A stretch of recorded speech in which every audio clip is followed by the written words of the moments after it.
తెలంగాణలో రైతు భరోసా నిధుల విడుదలకు రంగం సిద్ధమైంది. సిద్దిపేట జిల్లా నర్మెట్టలో రైతు భరోసా నిధుల్ని సీఎం రేవంత్ రెడ్డి విడుదల చేయనున్నారు. ఇందుకోసం అధికారులు ఇప్పటికే అన్ని ఏర్పాట్లు పూర్తి చేశారు. మొదటి విడతలో భాగంగా ఎకరం వరకు వ్యవసాయ భూమి ఉన్న 70 లక్షల మంది రైతుల ఖాతాల్లో 3,590 కోట్ల నగదు జమ కానుంది. 20 రోజుల అనంతరం రెండో విడతలో 2,650 కోట్లు ఏప్రిల్ నెలాఖరున చివరి విడత జమ చేయనున్నారు. అటు సిద్దిపేట జిల్లా పర్యటనలో భాగంగా పలు అభివృద్ధి కార్యక్రమాల్లో సీఎం రేవంత్ రెడ్డి పాల్గొనున్నారు.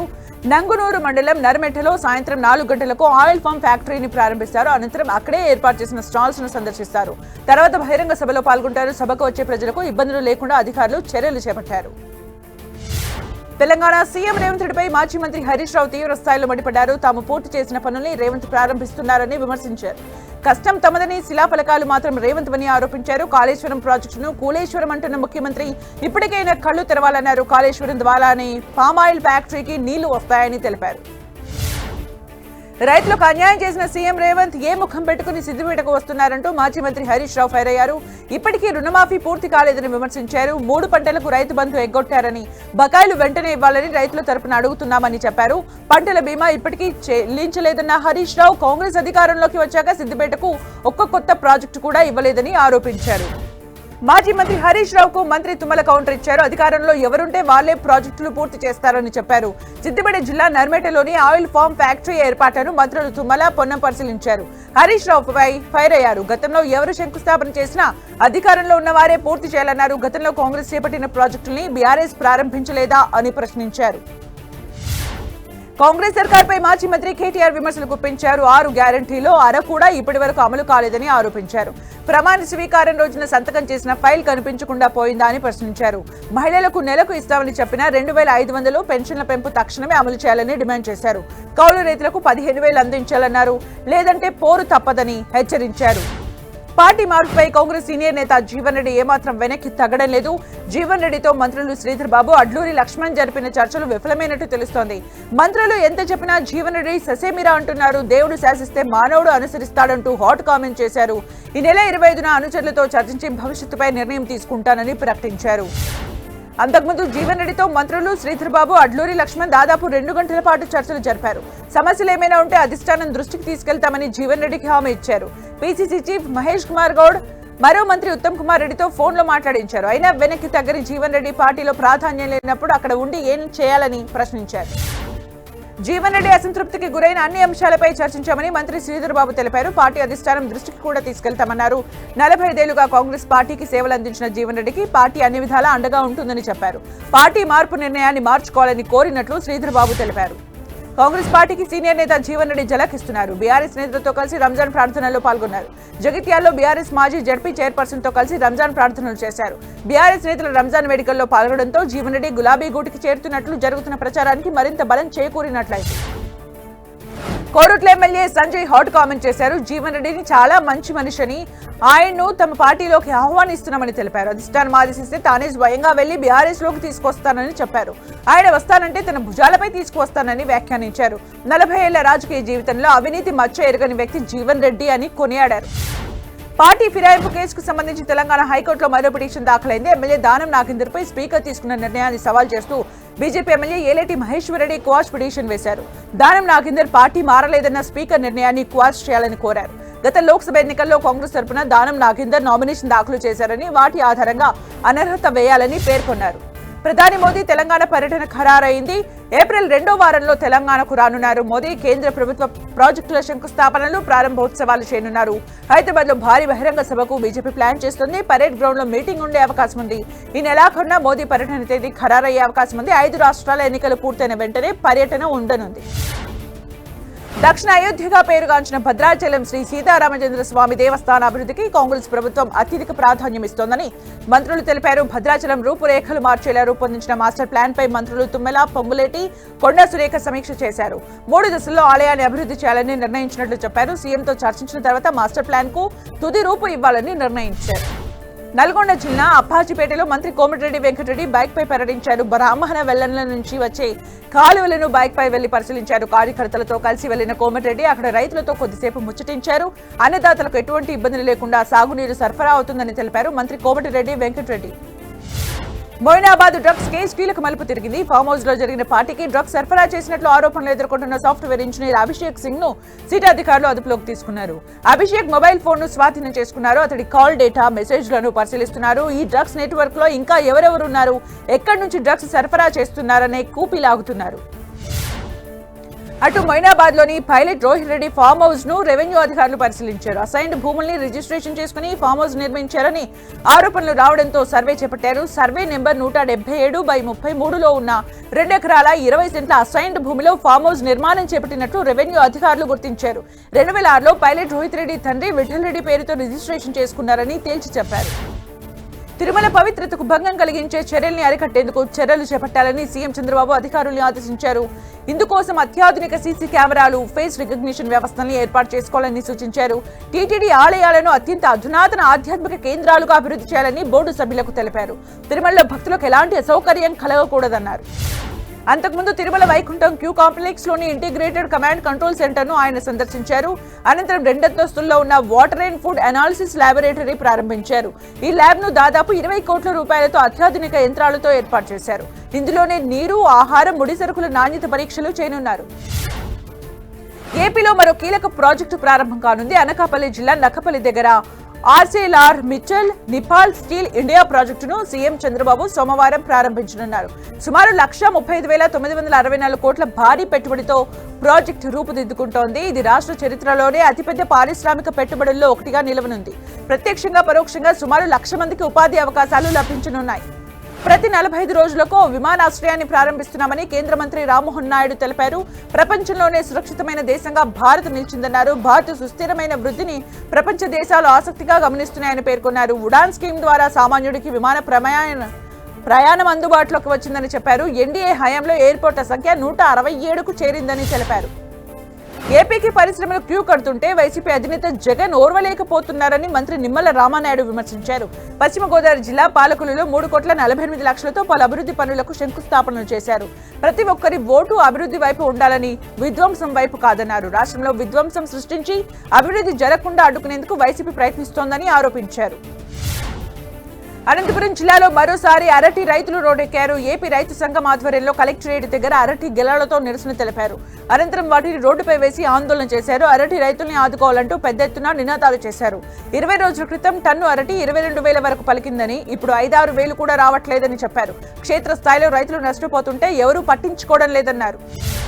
ఏపీలో వాతావరణం ఒక్కసారిగా మారిపోయింది. పలు జిల్లాలకు ఆరెంజ్ ఎల్లో అలర్ట్ జారీ చేసింది. పలు జిల్లాల్లో పిడుగులతో కూడిన మోస్తరు వర్షాలు పడే ఛాన్స్ ఉందని హెచ్చరించింది.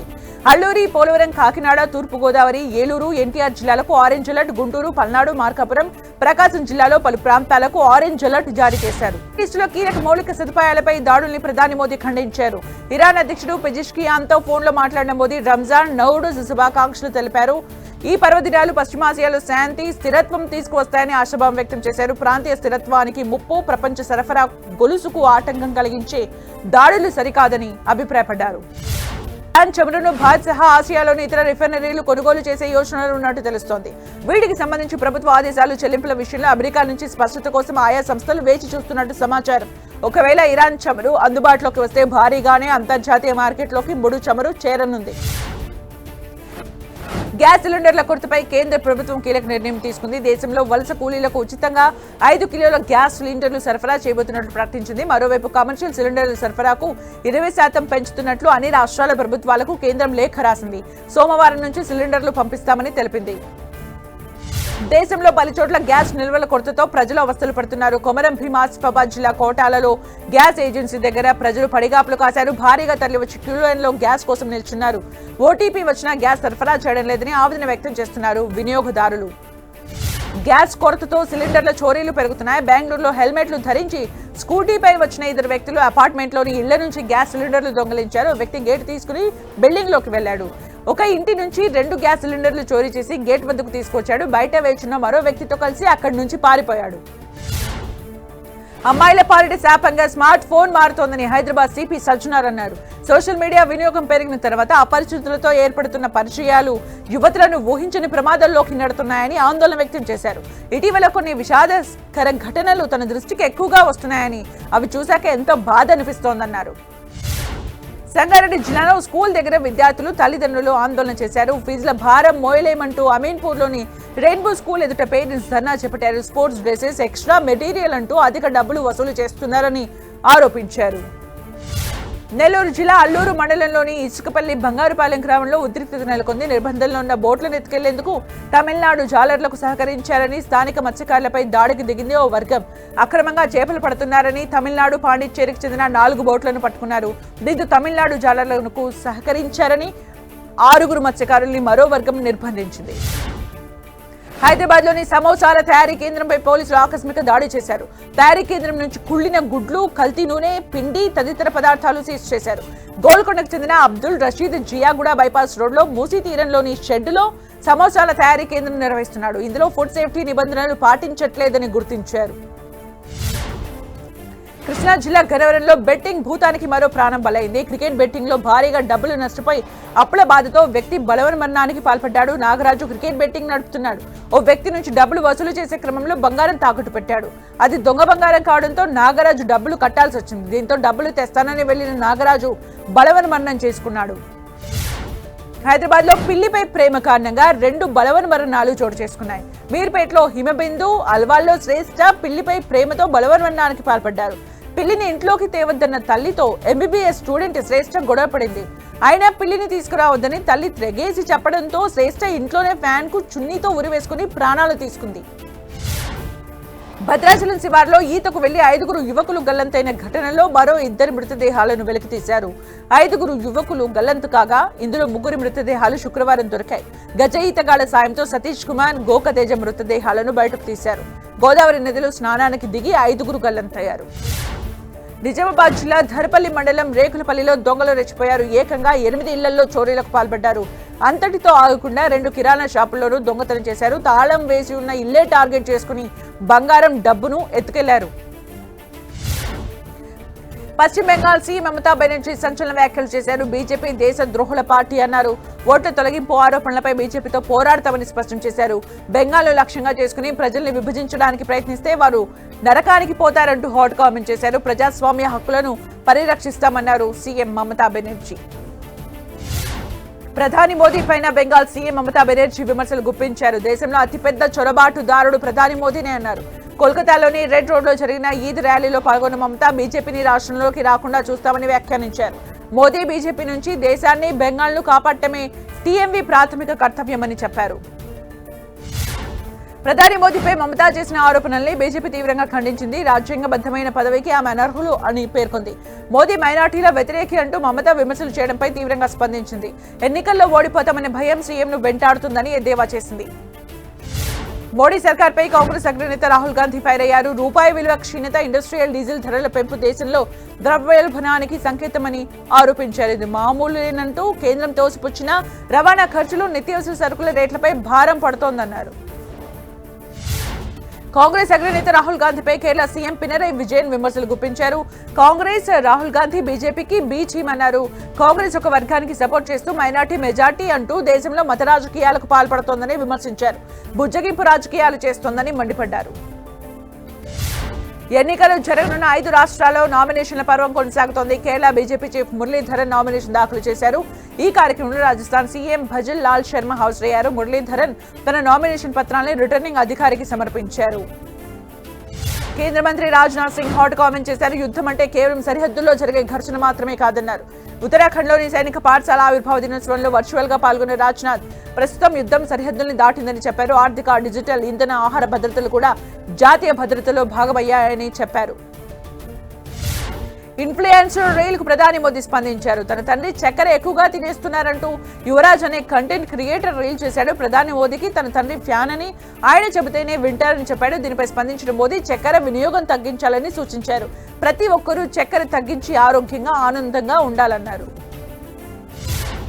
పంజాబ్ లో అధికారి బలవన్మరణానికి బాధ్యత వహిస్తూ మంత్రి రాజీనామా చేశారు. అమృత్సర్లోని వేర్ హౌస్ కార్పొరేషన్ జిల్లా మేనేజర్ గగన్దీప్ సింగ్ బలవన్మరణానికి పాల్పడ్డాడు.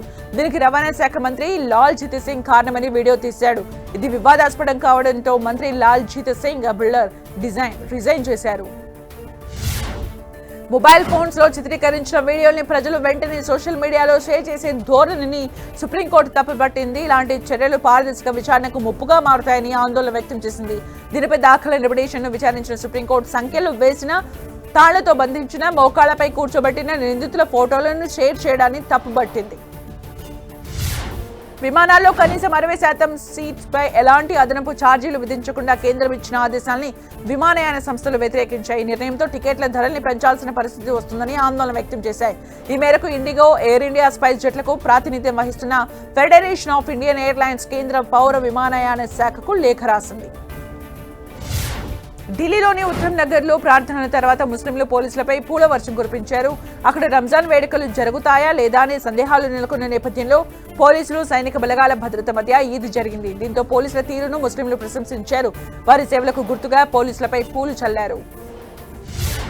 ఉత్తరప్రదేశ్లోని మథురాలో ఉద్రిక్త వాతావరణం చోటు చేసుకుంది. స్థానికులు, పోలీసులకు మధ్య ఘర్షణ జరిగింది. ఓ గో సంరక్షకుడి మృతికి నిరసనగా స్థానికులు ఆందోళన చేశారు. కోసికలాన్ ఏరియాలో జాతీయ రహదారిని బ్లాక్ చేశారు. దీంతో ఆందోళనకారుల్ని పోలీసులు చెదరగొట్టారు. ఆ సమయంలో నిరసనకారులు తిరగబడ్డారు. అటు ఢిల్లీ ఆగ్రా రహదారిపై ఆందోళన చేయడంతో పెద్ద సంఖ్యలో వాహనాలు ఎక్కడికక్కడే నిలిచిపోయాయి. అక్కడకు చేరుకున్న పోలీసులు వారి వాహనాలపై ఆందోళనకారులు రాళ్లు రువ్వారు. పరిస్థితిని అదుపు చేసేందుకు పోలీసులు టియర్ గ్యాస్ ప్రయోగించారు. అయినప్పటికీ రాళ్లు రువ్వడంతో పరిస్థితి చేదాటింది. ఉత్తరప్రదేశ్లోని వారణాసిలో విద్యార్థిని పిస్టల్తో కాల్చి చంపిన కేసులో పోలీసులు దర్యాప్తు ముమ్మరం చేశారు. చనిపోయిన విద్యార్థి సూర్య ప్రతాప్ సింగ్ తండ్రి నిరసన తెలిపాడు. తనకు న్యాయం జరిగే వరకు పోస్ట్ మార్టం చేసేందుకు అనుమతించబోనని భీష్మించు కూర్చున్నారు. దీంతో పోలీసులు ఆయనకు నచ్చజెప్పే ప్రయత్నం చేశారు. ఢిల్లీలోని United news of India office ను పోలీసులు మూసివేయడం వివాదానికి దారితీసింది. అర్ధరాత్రి ఆఫీస్ కు వెళ్లిన పారామిలిటరీ దళాలు ఢిల్లీ పోలీసులు సంయుక్తంగా దాడి చేశాయి. సుమారు 50 మంది జర్నలిస్టులను బయటకు గెంటివేశారు. భూ వివాద నేపథ్యంలో కోర్టు ఆదేశాల ప్రకారం ఆఫీసును స్వాధీనం చేసుకున్నట్లు తెలిపారు. గాలి కాలుష్యంతో ఇటీవల ఉక్కిరిబిక్కిరైన ఢిల్లీని ప్రస్తుతం నీటి కాలుష్యం భయపడుతోంది. ఢిల్లీలోని యమునా నదిలో విషపు నురగ కలకలం రేపుతోంది. నదీ సమీపంలోని ఫ్యాక్టరీలు నీటిలోకి వ్యర్థాలు వదులుతుండటంతో నదిలో తెల్లటి నురగ ప్రవహిస్తోంది. ప్రముఖ ఒడిస్సీ కళాకారిణి మధుమితా రౌత్ కన్నుమూశారు. ఆమె గుండెపోటుతో మరణించారు. ఓ ప్రైవేట్ హాస్పిటల్లో అనారోగ్యంతో చికిత్స పొందుతూ తుదిశ్వాస విడిచారు. 1950వ దశకంలో శాస్త్రీయ పరిజ్ఞానంతో ఒడిస్సీ నృత్య పునరుద్ధరణకు దోహదపడిన మయాధర్ రౌత్ కుమార్తె మధుమితా రౌత్ తుదిశ్వాస విడిచారు. ఉత్తరప్రదేశ్లో విషాదం జరిగింది. బాంద్రాలో ఒకే కుటుంబానికి చెందిన 2 వ్యక్తులు మృతి చెందారు. కుటుంబ కలహాల కారణంగానే 3 కుటుంబ సభ్యులు విషం తాగినట్లు పోలీసులు తెలిపారు. వీరిలో 2 మృతి చెందగా మరొకరి పరిస్థితి విషమంగా ఉంది. టెలికాం సంస్థ వొడాఫోన్ ఇండియా, బిఎస్ఎన్ఎల్ జట్టు కట్టనున్న ఈ టవర్లు, ఫైబర్ కేబుల్లు, స్పెక్ట్రమ్ను ఈ 2 సంస్థలు షేర్ చేసుకోనున్నాయి. కవరేజ్ మెరుగుపరిచేందుకు, డబ్బు ఆదా చేసే ఉద్దేశంతో ఇప్పటికే చర్చలు జరిపినట్టు తెలుస్తుంది. నెట్వర్క్ నాణ్యతను మెరుగుపరుచుకునేందుకు, 5G విస్తరణను వేగవంతం చేసేందుకు ఈ చర్య ఉపయోగపడొచ్చని భావిస్తున్నారు. ప్రముఖ కార్ల తయారీ company Skoda auto India SUV విభాగంలో కుషాక్ ఫీస్ట్ లిఫ్ట్ ను లాంచ్ చేసింది. దీని ప్రారంభ ధర 10,69,000గా నిర్ణయించింది. టాప్ ఎండ్ వేరియంట్ సుమారు 19 లక్షలు ఉంటుందని తెలిపింది. బంగారం, వెండి ధరలు మరింత తగ్గాయి. గోల్డ్ రేటు ₹150,000 దిగువకు పడిపోయింది. ఇవాళ తులం గోల్డ్ రేట్ ₹1,650 తగ్గడంతో హైదరాబాద్ లో ప్యూర్ గోల్డ్ ₹148,750 పలుకుతోంది. కిలో వెండి ధర ₹3,100 తగ్గింది. యూపీఐ సేవలు ఇతర దేశాలకు విస్తరిస్తున్నాయి. భూటాన్తో సరిహద్దు చెల్లింపుల కోసం భారత్ కీలక ఒప్పందం చేసుకుంది. ఈ ఒప్పందం ద్వారా ఇరు దేశాల మధ్య డబ్బు పంపకం మరింత చౌకగా, సులభంగా మానుంది. పోస్టల్ నెట్వర్క్ ను ఉపయోగించి నగదు బదిలీ ప్రక్రియను అమలు చేయనున్నారు. ఇందుకు సంబంధించి ఇండియా, భూటాన్ పోస్టల్ శాఖ మధ్య MOU కుదిరింది. అమెరికాలో ప్రకంపనలు సృష్టించిన జెఫ్రీ ఎప్స్టీన్ ఫైల్స్ పై నార్వే యువరాణి స్పందించారు. ఎప్స్టీన్ తనను తప్పుదారి పట్టించి మోసం చేశారని యువరాణి మెట్టే మారేట్ ఆరోపించారు. 2013లో ఫ్లోరిడాలో ఎప్స్టీన్ కు చెందిన నివాసంలో బస చేసినప్పుడు తనకు అభద్రతా భావం కలిగిందన్నారు. ఎప్స్టీన్ తో తనకు ఎలాంటి సంబంధం లేదని చెప్పారు. అమెరికాలో విచిత్ర ఘటన చోటు చేసుకుంది. ఒకే బ్యాంకుకు చెందిన పలు బ్రాంచ్లో వ్యక్తి వరుసగా చోరీలకు పాల్పడ్డాడు. అయితే అన్ని చోరీల్లో కలిపి కేవలం 56,000 మాత్రమే దోచుకున్నాడు. నిందితుడిని గుస్తావోగా పోలీసులు గుర్తించారు. న్యూయార్క్లోని పలు బ్యాంకుల్లోకి చోరీకి వెళ్లగా పోలీసులు సీసీటీవీ దృశ్యాల ఆధారంగా నిందితుడిని గుర్తించారు. ఐపీఎల్కు ముందు కోల్కతా నైట్ రైడర్స్ జట్టుకు సమస్యలు అంతకంతకు పెరుగుతూనే ఉన్నాయి. ఇప్పటికే హర్షిత్ రాణా టోర్నమెంట్ మొత్తానికి దూరం కాగా ఇప్పుడు మరో ఎదురు దెబ్బ తగిలింది. స్టార్ పేసర్ ఆకాశదీప్ కూడా సీజన్ కు దూరం కానున్నాడు. ఆకాశ్ ఇటీవల గాయానికి గురి కాగా కోలుకోవడానికి కనీసం 6 నుంచి 12 వారాల సమయం పడుతుందని తెలుస్తోంది. అంతర్జాతీయ మహిళల టీ20లో రువాండా బ్యాటర్ ఫ్యానీ సరికొత్త ఘనత సృష్టించింది. ఘనాతో జరిగిన మ్యాచ్ లో ఫ్యానీ శతకం బాదింది. అంతర్జాతీయ టీ20లో అతి పిన్న వయసులో సెంచరీ చేసిన క్రికెటర్ గా రికార్డు నెలకొల్పింది. అంతేకాకుండా మహిళల అంతర్జాతీయ టీ20 హిస్టరీలో అరంగేట్రంలోనే సెంచరీ చేసిన తొలి క్రీడాకారిణిగా నిలిచింది. దురంధర్ చిత్ర బృందాన్ని దర్శక దిగ్గజం రాజమౌళి ప్రశంసించారు. సినిమా తనకు బాగా నచ్చిందని తెలిపారు. దురంధర్ ది రివెంజ్ లోను భావోద్వేగాల పరంగా ఏమాత్రం తగ్గలేదన్నారు. ఆదిత్యధర్ 4 గంటల పాటు అద్భుతమైన సినిమాటిక్ ఎక్స్పీరియన్స్ ని తెరపై ఆవిష్కరించారని కొనియాడారు. ఇలాంటి సినిమా తీయాలంటే గట్స్ ఉండాలన్నారు. ఉస్తాద్ భగత్ సింగ్ చిత్రంపై మెగాస్టార్ చిరంజీవి ప్రశంసల వర్షం కురిపించారు. ఆయన తన కుటుంబ సభ్యులతో కలిసి ఈ సినిమాను ప్రత్యేకంగా వీక్షించారు. సినిమాను ప్రతి క్షణం ఆస్వాదించానని, తమ్ముడి నటన అద్భుతంగా ఉందని ఆయన అభినందించారు.